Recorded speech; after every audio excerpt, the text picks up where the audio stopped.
자, 이 보시면은 어떤 이제 그릇이 있습니다. 그릇. 그 그릇에 그 부피를 V라고 하겠습니다.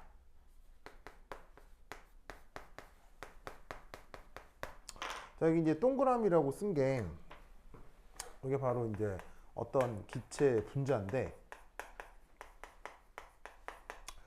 거기 이제 M이라고 쓴 건 이 녀석의 질량이고 요런 놈이 지금 개수가 N개 이렇게 있다. 이렇게 한번 생각을 해보도록 하겠습니다. N개가 있다. 자, 그리고 이때 여기서 N개라고 하는 거는 그냥 한 열댓 개 정도를 얘기하는 게 아니고 여기서의 N개는 거의 10의 23승개쯤 되는 아주 많은 숫자를 뜻합니다. 그래서 앞으로 자연과학에서 대문자 N 이렇게 쓰고 개수다 이렇게 표현을 하면 뭐 두세 개 절대 그런 게 아니고 엄청 많아요. 10의 23승개쯤 있는 상황이다 이렇게 생각을 하면 됩니다.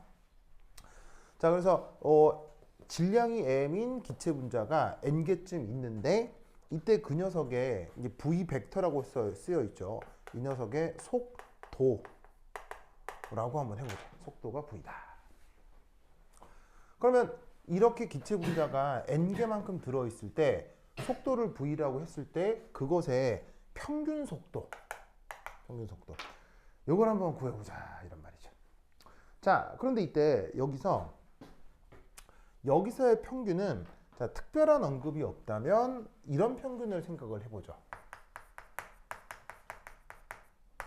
산술평균.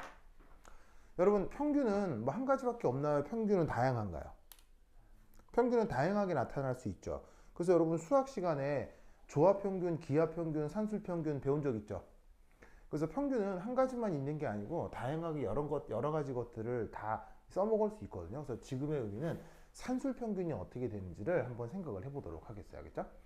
자, 그럼 이제 이대 산술평균을 구하기 위해서 그럼 이제 우리는 어떤 생각을 해볼 수가 있냐면 우선 첫 번째 분자의 경우 그 녀석의 속도를 V1 벡터라고 한번 표현해보죠. 그 다음 이제 두 번째 분자의 속도는 V2 벡터입니다. 자, 이런 식으로 기체 분자가 몇 개가 있다고요? 기체 분자가 n개가 있기 때문에 몇 번째 기체 분자까지 있겠어요? n번째 기체 분자까지 있겠죠. 그러면 그것의 속도는 뭐라고 얘기를 해주면 되겠어요? Vn 벡터 이렇게 이제 표현을 해주면 되겠죠. 그래서 n개 있다고 했으니까 첫 번째 거부터 n번째 거까지 쭉 있을 거 아니에요? 자, 그럼 이제 이걸로부터 우리 이제 어떤 생각을 해볼 수가 있냐면 평균을 한번 구해보자.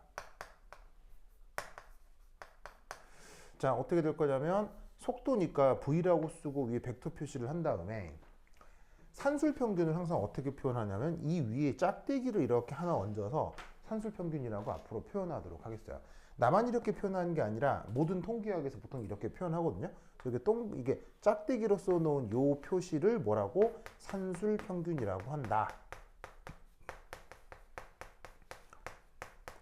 그럼 여러분 V1에서 Vn까지 있는데 그걸 산술평균 해라. 그게 뭐 표현이 뭐겠어요? 어떻게 될 거냐면 V1 벡터, V2 벡터 쭉 해서 Vn 벡터까지 해서 이걸 다시 뭐로 나누면 되겠어요? 이걸 뭐로 나누면 되겠어요? n 이렇게 나눠주면 될 거 아니에요. 그죠? 이렇게 하는 게 바로 전형적인 산술평균이죠. 이거 뭐 초등학생들도 다 할 수 있는 거 아니에요. 그래서 이제 이 산술평균을 딱 구해보면 이거 값이 얼마일까요? 얼마일까요? 동방? 이거 얼마일까요? 이거 얼마일까요?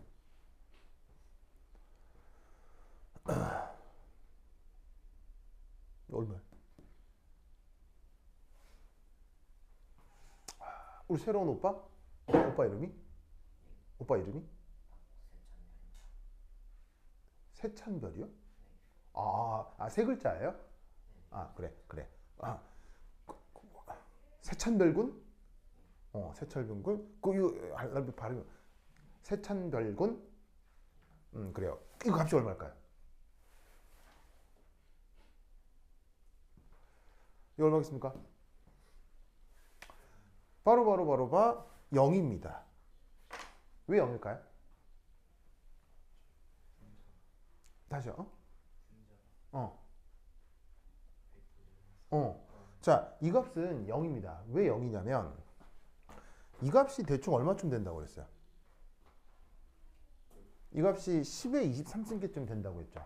그럼 여러분 10의 23승계면 얼마나 많은 개수냐면 얼마나 많은 개수냐면 여기 대로 이렇게 지나오다 보면 저쪽으로 그 무슨 시티7인가 하는 큰 쇼핑단지 있잖아요.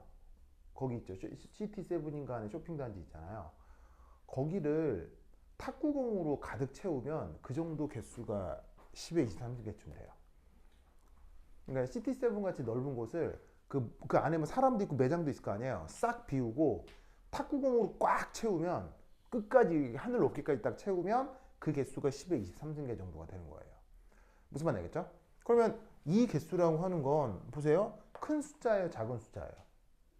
큰 숫자예요, 작은 숫자예요? 생각해 보면 인간에게는 거의 무한대에 가까운 숫자인 거예요.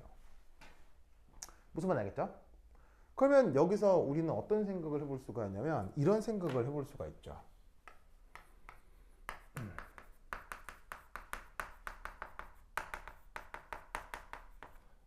첫 번째는 크기가 같고 방향이 반대인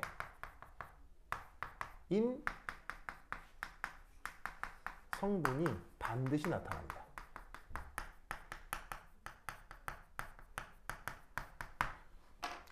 자, 무슨 말이냐면 예를 들어서 첫 번째 기체 분자가 오른쪽으로 100m/s로 막 달려가고 있었다고 쳐봐요. 그러면 어떻게 되냐면 여기에 지금 개수가 거의 무한계만큼 존재하기 때문에 오른쪽으로 100m/s 가는 분자가 있다면 반드시 왼쪽으로 정확하게 180도 방향으로 100m/s로 달려가는 기체 분자를 여기 어딘가에서 무조건 찾아낼 수 있다는 얘기예요. 왜? 무한이 많으니까요. 무슨 말 알겠죠? 알겠죠? 무한이 많기 때문에. 그래서 어떻게 되냐면 이때 어떻게 되느냐? 어떤 V1이라는 성분과 또 어떤 성분, 그리고 V2라는 성분과 또 어떤 성분, 또 VN이라는 성분과 또 어떤 성분들이 서로 완전 상쇄된다. 이렇게 생각해 볼 수 있는 거예요. 무슨 뜻인지 아시겠죠? 알겠죠? 그래서 이와 비슷한 이런 가정을 자연과학에서는 어떻게 하냐면 이렇게 가정을 하기도 해요. 자, 크기가 같고 방향이 반대인 성분이 반드시 나타난다고 했죠. 왜? n이 너무 크기 때문에.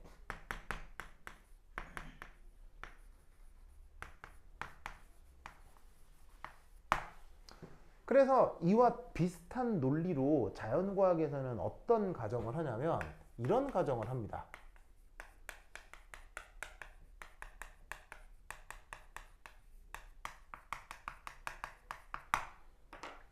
여러분 외계인 있어요? 외계인 없어요? 외계인 있어요? 외계인 없어요? 외계인 있습니다. 있습니다. 웃을 문제가 아니고요. 천문학적으로 자연과학적으로 외계인은 있다고 가정합니다. 있습니다. 있어요. 왜 있어요? 우주가 무한하게 크기 때문이에요. 무한하게 크기 때문에 무조건 있어요. 전 우주에 존재하는 물질 존재의 분포가 무한정 넓게 퍼져 있기 때문에 지구만 이런 문명을 이루는 게 아니라 지구 외에도 문명을 이루고 있는 외계 문명이 무조건, 지적 생명체는 무조건 있어요. 아시겠죠? 무조건 있습니다. 그런데 왜 우리가 외계인을 못 봐요? 왜 못 봐요? 역시나 우주가 무한정 넓기 때문이에요. 무슨 말 알겠죠? 그래서 되게 유명한 논쟁이 있어요. 외계인이 분명히 있는데 왜 우리는 외계인을 보지를 못하느냐에 대한 되게 유명한 그 자연과학자들의 그 논쟁이 있거든요. 말씀을 드리자면 뭐 이렇게 생각하는 거예요. 서로 다른 외계 문명을 우연찮게 발견하게 되면 어떤 가정을 하냐면 우선 이런 문제가 있어요. 전 우주에는 속도 제한이 있죠. 속도 제한이란 말 알아요? 혹은 특수상대성 이론이란 말 알아요? 특수상대성 이론에 의해서 속력, 최대 속력이 정해져 있죠. 예? 최대 속력이 정해져 있기 때문에 만약에 저렇게 멀리 있는 다른 곳에서 예를 들면은 지구에서 가장 가까운 별까지 거리가 얼마예요? 지구에서 다른 별까지 가장 가까운 별까지 내 기억에 3강년인가 4강년인가 뭐 그렇거든요.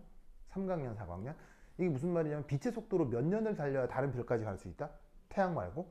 빛의 속도로 3, 4년은 달려야 지구에서 다른 별까지, 태양 말고 다른 별까지 갈 수 있다고요. 무슨 말 알겠죠? 그러면 그럼 3년, 4년 가면 되는 거 아니냐? 좋은데 재밌는 건 우선 어떤 입자가 빛의 속력만큼 가속되는 건 사실 쉬워요, 어려워요? 굉장히 어렵죠. 그리고 특수상대성 이론에 의하면 빨라지면 질량도 많아지고 질량도 증가하고 뭐 그런 효과들이 있잖아요. 그리고 또 하나 중요한 문제는 거기까지 가기 위한 연료가 필요해요. 연료. 뭐가 필요하다고요? 연료. 그럼 여러분 3강년 정도 그냥 사람 한두 명을 태우고 우주선을 대강 이렇게 기계적으로 만들어서 그 사람을 3강년 정도 멀리 떨어진 쪽으로 빛의 속도만큼 가속을 시켜가지고 이동시킬 때 에너지가 필요하겠죠. 에너지. 그 에너지가 어느 정도게요? 그냥 사람 한두 명이 우주인 두고 우주선 대충 그냥 만들어서 3, 4학년 정도로 여행을 시킬 때 뭐냐면은 시킬 때 필요한 에너지가 어느 정도 드냐면 태양 한 개 정도의 에너지가 들어요. 무슨 말인지 알겠죠? 그러니까 뭐냐면 외계인이 있다 손 치더라도 너무 멀리 떨어져 있는 관계로 그 외계인이랑 외계인끼리 서로 만나기 위해서는 물질적인 에너지 자원도 너무 많이 든다는 얘기예요. 즉 외계인이 우주여행 한번 하면 태양 같은 별이 하나씩 없어지는 거예요. 무슨 말인지 알겠죠? 알겠죠? 그러니까 외계인은 무조건 있는데 그런 기술적 문제 때문에 우선 첫 번째 만나기가 어렵고, 두 번째는 또 뭐가 있냐면 이건 또 과학자들의 가정인데 서로 다른 외계 문명을 보면 조금 더 강력한 외계 문명이 그렇지 않은 외계 문명을 무조건 파괴한다라고 가정을 해요. 그래서 원래 지구 말고도 다른 가까이 존재할 수 있는 이런 외계 문명들이 있었었는데 지구의 문명이 발전되기 전에 서로 간의 전쟁에 의해서 약한 문명이 강한 문명에 의해서 없어졌을 것이다 라고 가정을 해요. 왜 그러냐면 초창기 외계 문명들끼리는 서로 소통이 안 될 거 아니에요. 그럼 서로 소통이 안 되면 무섭죠. 쟤가 나를 공격하지 않을까? 그래서 무조건 선제 공격을 한다 라고 과학자들은 가정을 해요. 그러다 보니까 전 우주에 꽤 많았던 문명이 지금은 서로 파괴 때문에 물리적으로 광속에 의한 속도 제한으로 서로 닿지 못할 정도 거리에 있는 문명들만 우주에 남아있을 것이다. 그래서 외계인이 있긴 있는데 발견하는 건 거의 어렵다라고 가정을 해요. 무슨 말 알겠죠? 알겠죠? 네, 그래서 이런 식의 외계인 딜레마라고 하는 건데, 그래서 이 외계인 딜레마를 가장 잘 보여주고 있는 소설이 있어요. 외계인 딜레마를 가장 잘 보여주고 있는 아주 유명한 SF 소설이 있는데, 그게 이제 뭐냐면 영어 제목으로는 Three-Body Problem 이라고 하는 소설이 있어요. 그래서 Three-Body Problem이고 우리말 번역은 삼체 문제. 그래서 Three-Body Problem이고 우리말로는 삼체 문제라고 번역을 하거든요. 근데 이제 우리말로 번역을 할 때 문제는 빼버리고 삼체라고 이제 번역되어 있는 소설이 있습니다. 저자는 중국 사람인데 되게 유명한 소설이어서 전 세계적으로 센세이션을 일으켰던 소설입니다. 여기 나온 외계인은 기존에 봤던 SF 영화에 나온 외계인이 아닙니다. 그런 외계인이 아니고 지금까지 자연과학적으로 추론을 해낸 가장 가까운, 자연과학적으로 가장 논리적으로 가까운 외계인이 등장합니다. 그래서 굉장히 리얼합니다. 그래서 이제 여러분이 과학에 좀 관심이 있다면, 혹은 천문학에 관심이 있다면 이 소설을 읽어보면 좋겠고요. 그 다음 만약에 소설을 읽을 시간이 없다. 그럼 이게 굉장히 유명한 소설이어서 영화로 만들어졌어요. 드라마로 만들어져서 넷플릭스 있죠? 집에 넷플릭스 된 사람. 넷플릭스. 넷플릭스에 요게 드라마로 올라가 있습니다. 올라가 있습니다. 그래서 요거 꼭 보시길 바래요. 그죠? 이게 나는 너무 재밌게 봤거든요.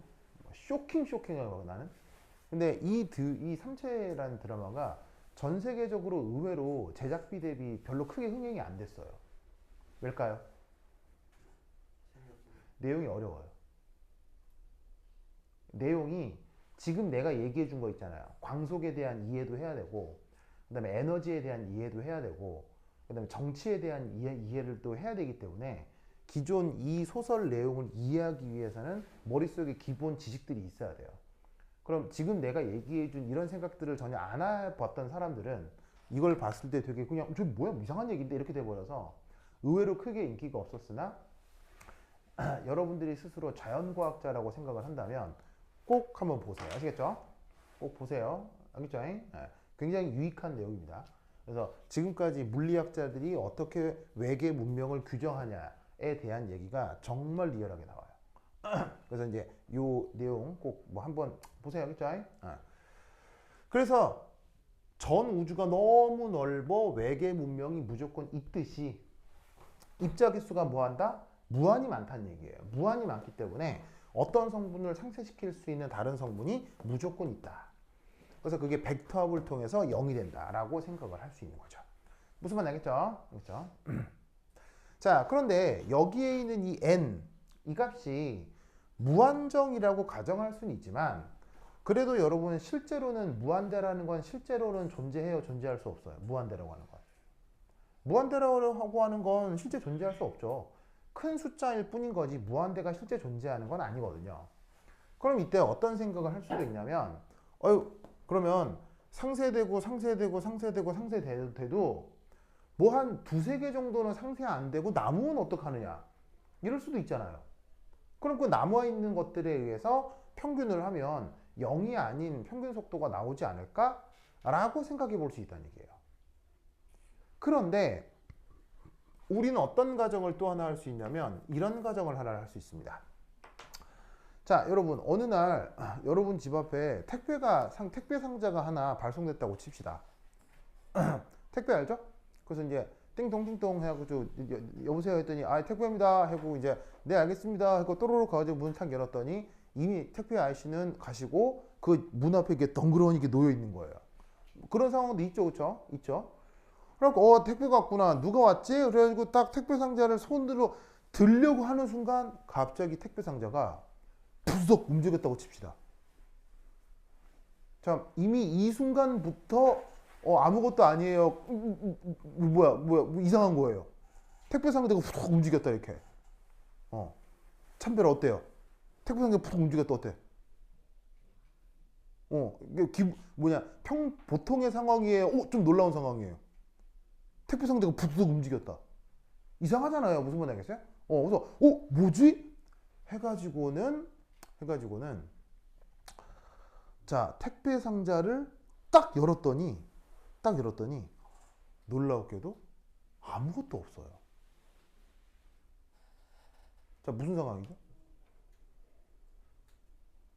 택배 상자가 푸드덕 하길래 열어봤더니 안에는 아무것도 들어있지 않아요. 자 무슨 상황이에요? 귀신 들린 거죠? 귀신 들린 거잖아요. 그럼 내가 이 얘기를 왜 하느냐? 여러분 상자 안에 아무것도 없다고 했지만 사실 아무것도 눈에 보이지 않아도 상자 안에 뭐는 채워져 있었겠어요?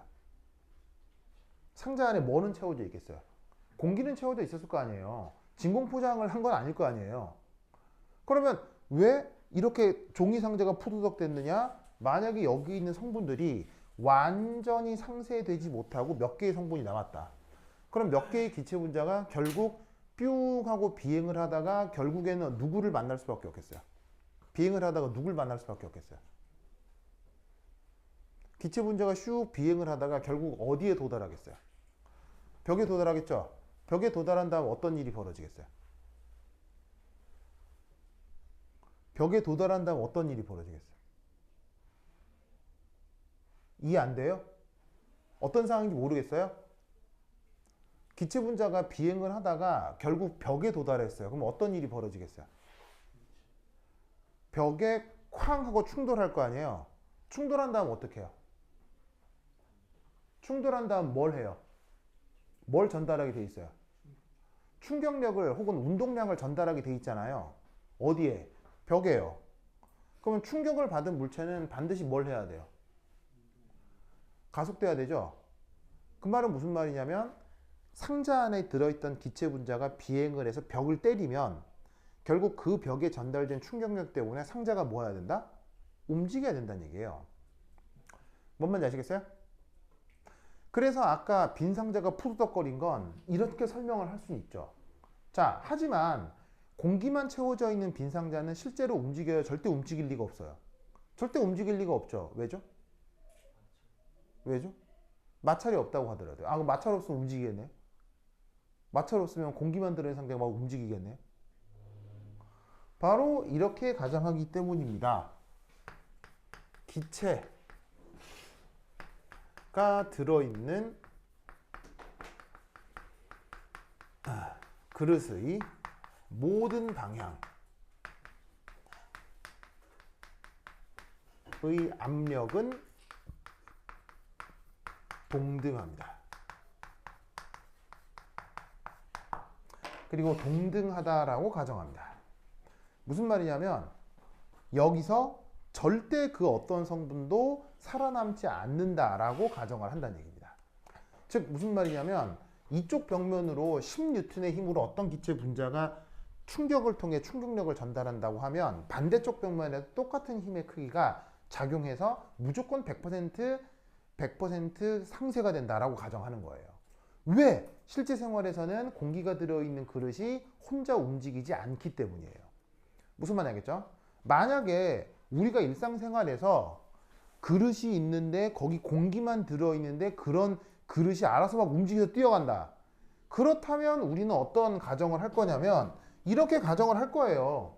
무슨 말인지 알겠어요? 그런 걸 관찰한다면. 하지만 우리는 절대로 기체만 들어있는 그릇이 움직이는 걸 관찰해요. 절대 그럴 일은 없어요.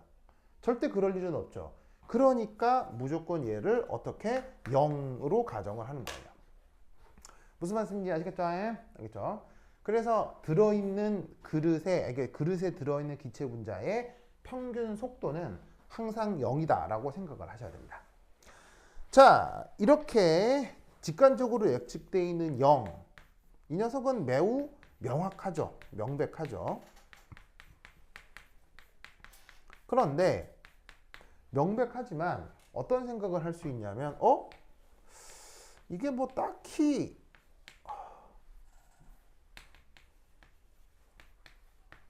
뭐 쓸데가 있는 건 아니구나 라는 생각을 해볼 수는 있죠.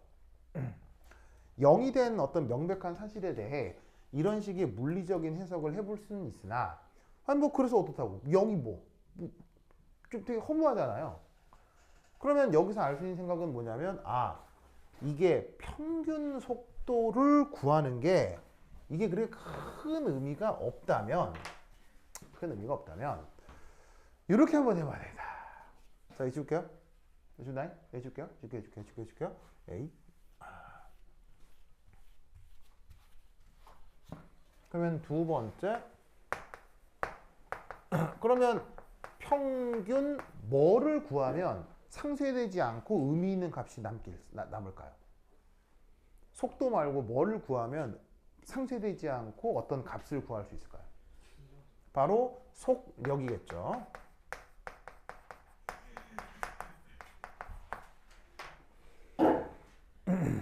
그래서 이제 어떻게 되냐면 처음에는 속도 생각을 했는데 지금은 이제 상쇄되지 않는 크기, 속력을 한번 표현해 보도록 하자.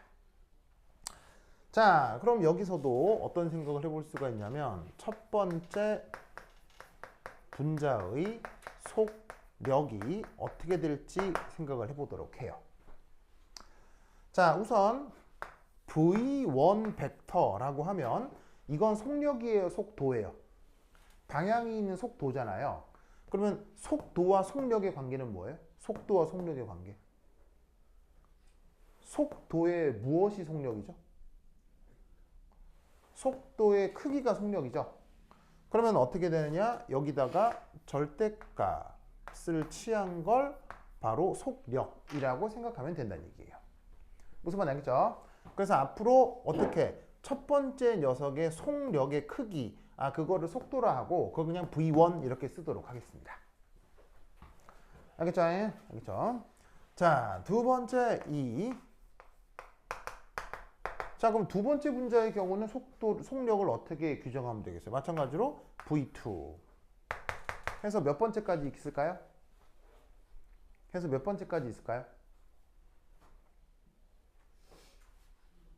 n번째까지 있겠죠?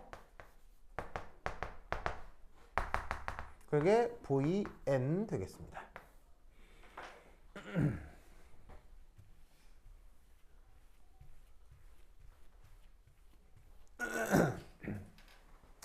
이렇게 되겠습니다. 자, 그러면 첫 번째 1 여기서 average speed라고 하는 걸 한번 표현해 보도록 하겠어요. 자, average speed 우리말 번역이 뭐냐면 그야말로 산술 평균. 자, average라는 말 들어본 적 있죠? 뭐 이게 크게 어려운 영어 단어 아니잖아요. 그래서 그냥 평소에 쓸 수 있는 단어인데 average라는 말을 우리말로 번역하면 그게 산술 평균이에요. 아시겠죠? 그래서 average speed 산술 평균 속력. 자, 어떻게 표현하냐면 VAV 뭐 이렇게 표현하기도 하고 뭐 관습에 따라 다양해요. 책마다 달라요. 그래서 혹은 VBA 이렇게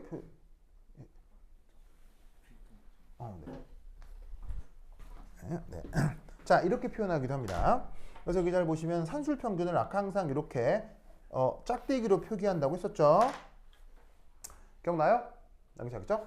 자, 그러면 이 average speed 자, 어떻게 표현할 수 있느냐? 여기 나와 있는 V1, V2 해서 Vn까지 한 다음 나누기 n 이렇게 해주면 될 거 아니에요. 그죠? 맞습니까? 맞죠? 그러면 이때 이 값은 얼마일까요? 이때 이 값은 바로 이렇게 표현됩니다.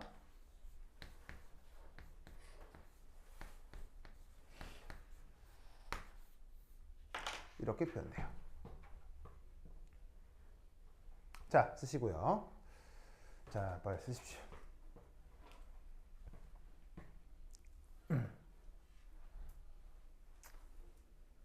썼습니까? 썼죠. 자, 결론적으로 말씀을 드리면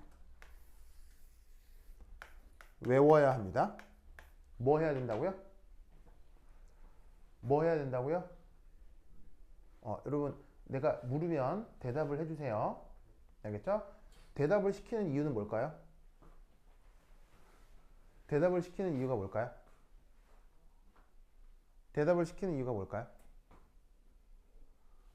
기억에 오래 남게 하기 위해서요. 대답하지 않으면 기억에 남질 않아요. 여러분, 공부는 뭘로 하는 거예요? 공부는 뭘로 하냐면 온 몸으로 하는 거예요. 온 몸으로. 여러분, 지능이라고 하는 거 있잖아요. 그건 무엇의 작용이에요? 지능은 무엇의 작용이에요? 우선 대뇌의 작용이라고 할 수 있겠죠. 그럼 여러분 생각해봐요. 뇌는 정신의 문제예요? 몸의 문제예요? 뇌는 정신이에요? 몸이에요? 뇌는 정신이에요? 몸이에요? 뇌는 몸이죠? 자, 정신은 만질 수 있어요? 못 만져요? 못 만지잖아요. 뇌는 만질 수 있어요? 못 만져요? 뇌 만질 수 있잖아요. 이렇게 두개골 깨가지고 만져지잖아요. 즉 뭐냐면 뇌는 정신의 문제가 아니고 우리 몸의 육체의 영역이라고요. 몸이라고요. 그러면 공부라고 하는 것도 뭐를 활용하는 거예요? 몸을 활용하는 거예요. 정신으로 공부를 하는 게 아니에요. 공부 역시 뇌를 단련하는 과정이기 때문에 몸을 활용하는 거예요. 그러면 뇌를 단련하는 좋은 방법은 정신을 단련하는 게 뇌를 단련하는 방법이겠어요? 몸을 단련하는 게 뇌를 단련하는 방법이겠어요? 몸이라고요. 그럼 공부할 때는 어떻게 해야 돼요? 끊임없이 써야 돼요. 계속 써야 돼요. 손을 움직이면서 뇌가 활성화가 되거든요. 그 다음 끊임없이 말해야 돼요. 계속 말해야 돼요. 왜? 말하기 위해서 내 대뇌가 움직이거든요. 뭔 말인지 알겠어요? 그리고 말한 이 발음이 어디로 가요? 이 발음이 어디로 가요? 예를 들면 내가 여러분들한테 여러분 이게 뭐예요? 답 안 해요? 이게 뭐예요? 이게 뭐예요? 기체상수. 방금 기체상수라고 말했잖아요. 그 말이 다시 어디로 가겠어요? 그 말이 방금 기체상수라고 말하고 그게 어디로 가겠냐고요. 여러분 귀로 갈 거 아니에요. 그럼 이 기체상수라는 단어를 해석하기 위해서 머리가 또 돌아가겠죠. 이해하셨어요? 공부는 몸으로 하는 거예요. 몸으로 하는 거예요. 무조건 끊임없이 써야 되고 끊임없이 말해야 되고 끊임없이 들어야 돼요. 그러니까 내가 계속 말을 시키는 이유가 그것 때문입니다. 알겠죠? 세차 놓기? 잘 거죠? 그럼 자려고 했죠? 뭐라고요? 저 졸았다고요? 진짜 이 사람 진짜. 자 보세요. 보세요. 그래서 내가 뭐라고 물으면 꼭 답해야 돼요. 알겠죠? 자 R 뭐라고요? 기체상수. T는 온도. 자 파이는 뭐 그냥 3.14 그거고요. M 뭐예요? M 뭐냐면 몰 질량이에요. 혹은 다른 말로 분자량이라고 해도 되고요. 그래서 이렇게 표현되는 게 기체 분자의 average speed라고 하는 걸 반드시 외우셔야 돼요. 아시겠죠? 꼭꼭꼭 외워야 돼. 그러면 이게 어떻게 증명되느냐? 바로 통계 연력학이라고 하는 것으로부터 이것이 증명됩니다. 근데 아직 여러분들이 통계 연력학을 배울 단계는 아니기 때문에 우선은 외워놓도록 합시다. 알겠죠? 우선은 외워놓도록 합시다. 그래서 안에 나와 있는 이 기체 분자들의 평균 속력 중 진짜로 산술 평균으로 나와 있는 속력을 뭐라고 표현한다? 이렇게 표현한다 라는 걸 꼭꼭 기억해 두세요. 알겠죠? 자, 그 다음 두 번째는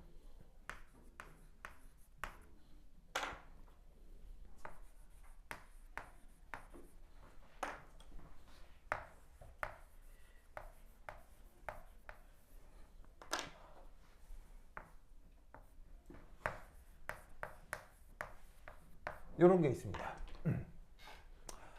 루트 민 스퀘어 스피드라고 하는 게 있습니다. 아주 유명하고 뭐 각종 시험이나 뭐 서울대나 카이스트 입시에 무조건 나온다고 봐야 돼서 굉장히 중요한 녀석인데, 자, 얘 우리말로 어떻게 번역하냐면 루트는 이거 우리가 읽을 때 근 이렇게 읽는 거예요. 근. 그 다음에 민은 뭐예요? 우리말로 민이 뭐예요? 평균. 민의 여러 가지 뜻이 있어요. 뭐 의미하다라는 뜻도 있고 잔인하다라는 뜻도 있고 평균이라는 뜻도 있어요. 그래서 여기서의 민은 평균이에요. 스퀘어는 뭐예요? 스퀘어는 제곱. 그래서 우리말로 번역을 할 때는 근평균 제곱 속력이라고 번역을 합니다. 알겠죠? 그래서 우리말로는 근평균 제곱 속력, 그 다음에 영어로는 루트 민 스퀘어 스피드라고 하는데, 영어로 쓰나 한글로 쓰나 말이 짧아요? 말이 꽤 길어요? 말이 꽤 길죠? 그럴 경우는 인간은 항상 뭘 만들죠? 말이 너무 길 경우 항상 인간이 뭘 만들죠? 줄임말을 만들죠. 자, 그러면 이때 얘 어떻게 줄여 쓰느냐? 이렇게 줄여 씁니다. 여기 써야 되는데 칸이 좁아가지고 어떻게 얘를 줄여 쓰냐면 V가 속력 표현이잖아요. R, M, S 이렇게 표기합니다. 그래서 어떻게 얘기하기도 하냐면 RMS 스피드 이렇게 얘기하기도 해요. 앞 철자만 따서 RMS 스피드. 그래서 영어 표현으로는 이렇게 쓰고 번역은 근평균 제곱 속력인데 아무도 근평균 제곱 속력이라고 예쁘게 얘기해 주지 않아요. 그냥 모두 다 그냥 RMS 스피드라고 얘기해야겠죠? 엄청 중요하고 여러분들이 다음 챕터에서 배울 연력학하고도 직접 관계가 있기 때문에 반드시 이 사항을 알아두셔야 돼요. 자, 이 녀석은 뭐냐?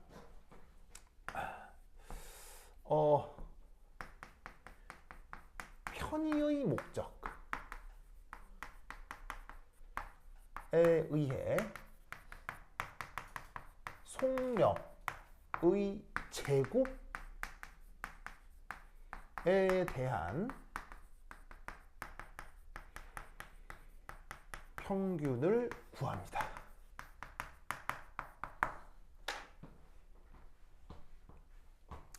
자, 편이니까 뭐 무슨 거대한 물리적 이유가 있겠어요? 그냥 진짜 편리성 때문이겠어요. 편리성 때문이에요. 무슨 말인지 알겠죠? 편리성 때문에. 그래서 그러면 그 편리성이 뭘 의미하는 거냐? 여기서의 편리성은 예를 들면 뭐 설거지할 때의 편리성이겠어요? 자연과학적인 편리성이겠어요? 당연히. 여기서의 편이라고 하는 건 자연과학적 편리성이겠죠? 그럼 그 자연과학적 편리성은 조금 이따가 좀 더 자세히 얘기해 보도록 하고, 어쨌거나 그러한 자연과학적 편리성 때문에 뭘 계산해 보려고 하냐면, 잘 봐요. 지금 이건 속력을 더해가지고 개수로 나눈 거죠. 속력을 산술평균한 거죠. 이때 뭘 해볼 거냐면 이걸 해볼 거예요. 속력이 V1이었잖아. 이걸 무슨 이유 때문에, 그 이유는 뒤에서 얘기를 할 거예요. 이걸 그냥 두질 않고 제곱을 할 겁니다. 그 다음 V2도 가만두지 않고 제곱을 할 겁니다. 해서 도도도도도 더하기 해서 자, 1, 2에서 어디까지 있죠? 1, 2에서 어디까지 있어요? n까지 있죠. n도 제곱을 할 겁니다. 이걸 n으로 나눕니다. 그래서 속력의 산술평균이 아니라 속력 크기의 제곱의 산술평균을 하는 겁니다. 세찬빛?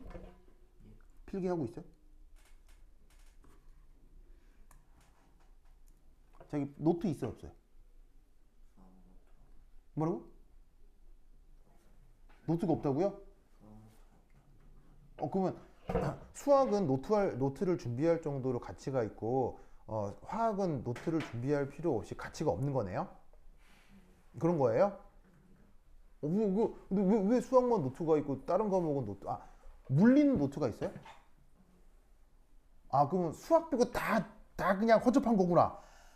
그런 거예요? 세찬비 어떻게 생각해요? 그런 거예요? 근데 왜 수학은 노트가 있고 다른 건 노트가 없어요? 국어 노트는 있어요? 국어책? 국어는 노트가 있어요, 그러면? 오늘은 안 가져온 거예요? 알았어요. 그럼 다음 시간에는 꼭 가져와 주세요. 알겠죠? 그럼 지금 없으니까 내가 A4지 갖다 줄게요. 알겠죠?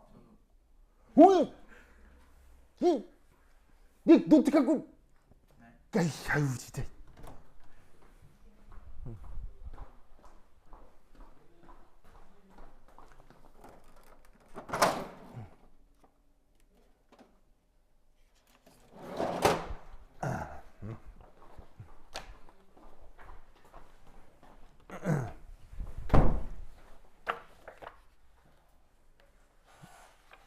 자, 찹니다. 여기 적어주세요. 알겠죠?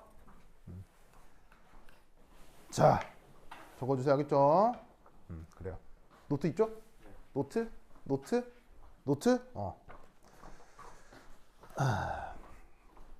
계속 적어야 돼요. 계속. 알겠죠? 내 교재는 꽤 내용이 많이 정리되어 있는 편임에도 불구하고 교재에 있는 내용과 무관하게 여러분은 계속 끊임없이 적어야 돼요. 알겠죠? 계속 적어야 돼요. 적어야 돼. 나만큼 공부 잘하려면 계속 적어야 돼요. 알겠죠? 여러분 나보다 공부 잘할 수 있겠어요? 나보다 공부 잘할 수 있겠어요? 찬빛, 나보다 공부 잘할 수 있겠어요?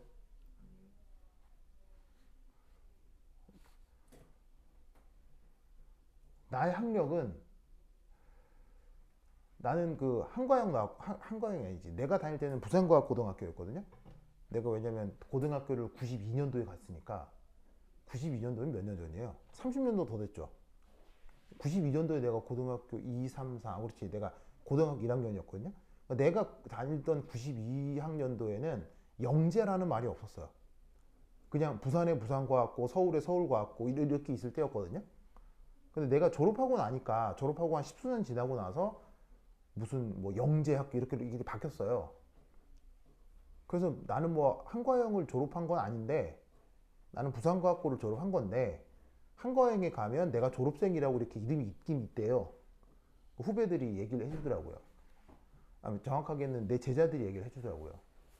한과형 다니고 있는 제자들도 있을 거 아니에요. 걔들이 어머 선생님 이름이 우리 학교에 있어 막 그래요. 그래서 나는 그 학교를 다닌 적이 없는데 뭐 하여튼 그러는데 거길 나왔거든요. 그리고 서울대 화학과를 갔고요. 그리고 화학과를 갔을 때 나는 대학생이 됐을 때까지 내가 고등학교 대학생 때까지 내가 공부를 잘하는지 몰랐어요. 내가 공부를 잘하는지 몰랐어요. 그냥 중간쯤 하는 거라고 생각했어요. 그래서 서울대에 가서도 그냥 뭐 내가 공부 중간쯤 하겠지 했는데 내가 졸업 성적이 몇 등이냐면 70명 중에 20등이었어요. 그러니까 서울대 화학과 정원이 70명이었거든 옛날에. 내가 다니던 90년대에는 지금은 30명 정도로 줄었어요. 인구가 많이 줄어가지고. 그래서 내가 다닐 땐 70명이었는데 그때 내가 졸업성이 70등 중에 20등 했었어요. 왜냐? 내가 공부를 할 생각이 없었거든요. 난 내가 공부를 잘한다고 생각을 안 해서. 그래서 뭘 했었냐면은 당구선수 생활을 했어요. 당구선수 생활을 하면서 학교 1년 안 나가고 올 F를 받은 적이 있어요. 등록은 해놓고 올 F를 받았어요. 그걸 감안하면 70명 중에 20등을 했다는 뜻은 그 외의 과목은 다 A라는 얘기겠죠. 서울대 화학과에서. 그래서 내가 만약에 당구 생각 안 하고 원래는 공부 안 하고 당구 쳐서 미국 가서 프로페셔널 뭐냐면 당구 선수가 되려고 했었거든요. 미국 가서 당구 쳐서 이걸 해야지 했는데 어떤 계기 때문에 어떤 이유 때문에 시작도 우연히 했는데 그냥 관둔 것도 우연히 관두게 됐어요. 어떤 계기 때문에. 그래서 다시 공부를 해야 되겠다 해가지고는 대학원에 딱 들어갔는데 대학원 입학 성적이 당연히 서울대 대학원이겠죠. 대학원 입학 성적이 70명 중에 4등 했었어요. 그때 내 지도교수가 너무 좋아했거든요. 똑똑한 애 들어왔다고. 그런데 그때까지도 내가 공부를 잘하는지 몰랐어요. 잘하는지 몰랐어요. 근데 나는 그냥 뭐 좀 하면 성적이 나오지 뭐 그랬거든요. 그러다가 미국 유학 준비를 하다가 치는 시험이 있는데 그때 이제 미국이 반드시 그 미국 대학원에서 요구하는 시험이 있거든요. GRE라고 하는 테스트가 있는데 그때 내가 전 세계 상위 1% 안에 들더라고요. 전 세계 화학과를 졸업한 학생들이 미국 대학원에 가려면 치는 시험이 있어요.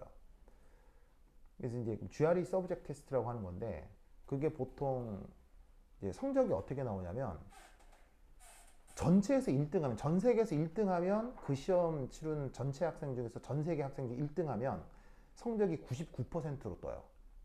1등하면 1등 정도의 탑 티어가 되면 가장 좋은 성적이 99%거든요. 그러니까 걔는 만점 맞아도 99%예요. 그 시험은. 그러면 이제 그게 어느 정도의 의미냐면 그게 95% 이상의 성적이 나오면 하버드나 MIT 같은 아이비리그에 보통 지원할 수 있어요. 내가 몇 프로 나왔었냐면 98% 나왔거든요. 그러면 98%면 여러분들이 앞으로 대학교 가죠? 서울대를 가건 카이스트를 가건 어디를 가건 여러분들이 만날 교수들 중에 GRE 서브젝트 테스트 95% 넘는 사람 거의 없어요. 거의 없어요. 95% 넘기도 굉장히 어렵거든요. 난 98% 받았어요. 그래서 그때까지도 내가 공부를 잘한다는 생각을 못 했거든요. 근데 35, 6때 우연한 계기로 공부를 하다가 내가 공부를 굉장히 잘하는 사람이구나를 30 깨달았어요. 아주 직업적으로 공부를 하다가. 무슨 말인지 알겠죠? 그래서 지금 드는 생각은 학습에 여러 가지 요건이 있긴 하는데 적어도 학습에선 절대로 손을 놓으면 안 된다. 필기를 안 하는 순간 머리가 돌아가지 않게 된다를 30 깨닫게 된 거예요. 나도 필기의 중요성에 대해서 그렇게 생각해 본 적이 없었거든요. 30 넘기 전까지는. 근데 여러 가지 학술적 경험을 하다 보니까 이게 필기가 없으면 절대로 좋은 성적이 나오지 않는구나 라는 걸 깨닫게 됐어요. 이유가 있어요. 뇌과학적으로 이유가 있는데 생물학적으로 뇌과학적으로 이유가 있는데 거기까지 얘기하려고 하면 너무 시간이 많이 걸리니까 여러분 적어도 정일원보다 공부를 잘해야 될 거 아니에요? 여러분 지금 내가 얘기해준 이 스코어보다 더 잘 받을 수 있어요? 여러분 서울대 화학과 갈래요? 아니면 서울대 대학원 갈래요? 그 다음에 GRE, 그 다음에 서울대 내에서 그 과에서 10등 안에 들어볼래요? 그리고 GRE 서브젝트 테스트 1% 안에, 99% 안에 들어볼래요? 모르겠어요. 여러분들의 목적이 어디까지인지 모르겠으나 공부를 잘하고 싶다면 내가 해주는 조언이 100% 맞는 건 아니겠죠. 내가 해주는 조언이 100% 맞는 건 아니겠지만 내가 해주는 말에서 분명 의미 있는 부분이 있을 거예요. 알겠죠? 알겠죠? 그래서 제가 해주는 조언을 좀 따라했으면 좋겠습니다. 그래서 내가 필기를 시키는 거니까 최대한 필기를 예쁘게 남겨놓습니다. 알겠죠? 필기를 꼭 남기셔야 돼요. 손을 넣는 순간 말미잘이 돼요. 알겠죠? 손을 놓는 순간 말미잘이 돼요. 그래서 여러분 공부를 잘하는 첫 번째 방법, 손을 끊임없이 움직여야 됩니다. 손을 놓는 순간 말미잘이 된다. 이게 무슨 의미인지는 다음에 얘기해 드리도록 하고요. 자, anyway, 자 계속 쓰세요. 예쁘게 쓰세요. 그리고 초반이니까 다시 한번 오리엔테이션을 하는데 여러분 필기를 할 때 반드시 뭘 따라야 되냐면 요거를 적어야 돼요. 요런 순서요. 저걸 적어야 돼요. 이게 왜 중요할까요? 이게 논리 단계를 보여주는 거예요. 무슨 말이냐면 내가 지금 어떤 분야에 대해서 공부를 하는데 그 분야의 지식이 머릿속에서 서로 상호작용 없이 그냥 개별적으로 머릿속에 지식으로 들어앉아야 되겠어요? 지식과 지식 사이에 상호작용이 있어야 되겠어요? 당연히 지식과 지식 사이에 상호작용이 있어야 되겠죠. 그럼 지식 사이의 상호작용이라는 건 뭘 얘기하는 거냐면 지식과 지식 사이의 선후관계, 그 다음에 대립관계, 유사관계 그런 것들을 인식하고 내용 정리를 해야 된다는 얘기예요. 그럼 그걸 보여주는 게 뭐다? 필기에서 가장 중요한 게 순서예요. 넘버링이에요. 자, 3.1에서 3.2로 왜 넘어왔어요? 평소에 물리학에서 언급하던 속도를 보다가 보니까 구할 수는 있는데 쓰잘데기가 없으니 속력으로 넘어왔잖아요. 이 3.1과 3.2 사이에 그 내용적인 연관관계가 숨어 있는 거예요. 그냥 이런 넘버링 없이 여기서 속도는 0이다, 속력은 뭐다 이렇게 적어 놓으면 머릿속에 내용적 연관관계가 생기질 않게 돼요. 그러면 내용적 연관관계를 만들어주는 것들이 그걸 보여주는 게 이 숫자들이에요.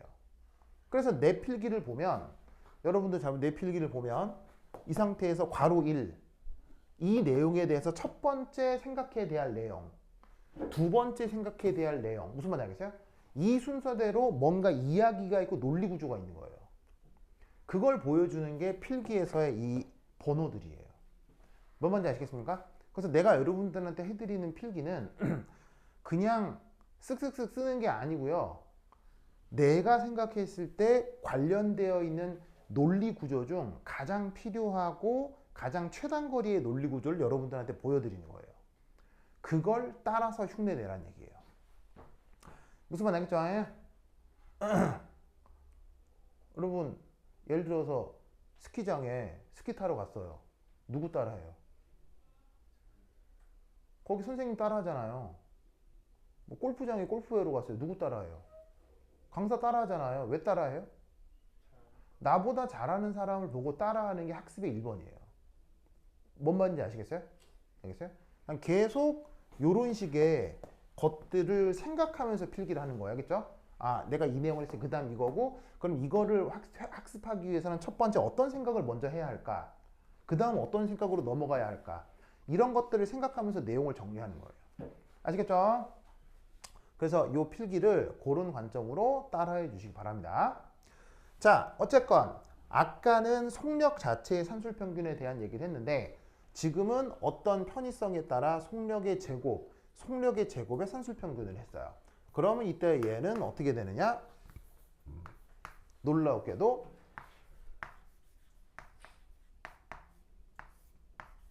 이렇게 됩니다. 쓰세요.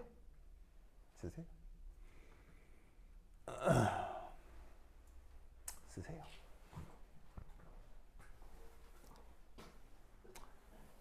쓰세요. 자, 아까 average speed는 뭐를 활용하면 알 수 있다고 했어요? 통계 연력학을 활용하면 이렇게 되는 걸 알 수 있다고 했었죠. 근데 통계 연력학은 아직 우리가 배우기는 좀 그러니까 나중에 기회가 되면 내가 말씀을 해드리도록 하고, 그래서 어떻게 되느냐, 얘는 우선적으로 외워 놓으시는 게 필요한데 이 녀석은 통계 연력학까지가 필요 없어요. 바로 고전 연력학. 고전 역학. 고전 역학이 뭐예요? 여러분, 고전 역학에서 제일 기초가 되고 중요한 수식이 뭐예요? F 이퀄 MA요. 이게 고전 역학이잖아요.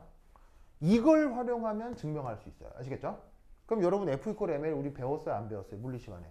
배웠죠? 배웠기 때문에 그걸로 이따가 증명해 볼 거예요. 이건. 알겠죠? 그래서 통계 연력학은 아직 우리가 배우질 않았으니까 그러려니 하고 외우시고, 이거는 우리가 F 이퀄 MA를 알기 때문에 이걸 증명하는 과정은 이따가 해볼 거예요. 무슨 말이겠죠?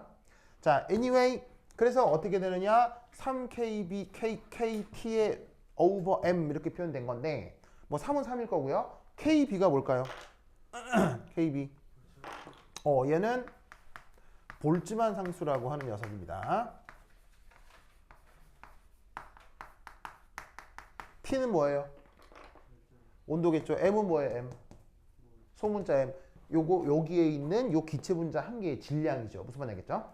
대문자 M은 분자량 몰 질량을 의미하는 거고, 소문자 M은 저기에 있는 기체 분자 한 개의 질량을 의미합니다. 아시겠죠? 그렇죠? 그래서 어떤 이유 때문에 근평균 제곱 속력을 구하는데 그 첫 번째 단계로 속력 자체가 아니라 속력의 제곱의 산술평균을 우선 한번 구해 보았어요. 알겠죠? 그러면 여기서부터 여기까지 왜 이렇게 되느냐는 조금 이따가 해보도록 하고요. 어쨌거나 이것처럼 어쨌거나 얘도 어떻게 되겠어요? 어쨌거나 얘도 어떻게 되겠어요? 어쨌거나 얘도 어떻게 되겠어요? 외워야죠. 알겠죠? 증명을 하건 말건 외워야 해요. 알겠죠? 증명을 해봐도 외워야 하고 증명을 안 해봐도 외워야 하고. 알겠죠? 그래서 저 두 개의 수식을 반드시 기억해 두시기 바랍니다. 오케이, 됐다. 그러면 한 10분 쉬었다 하도록 하겠습니다. 관심 가득 세워.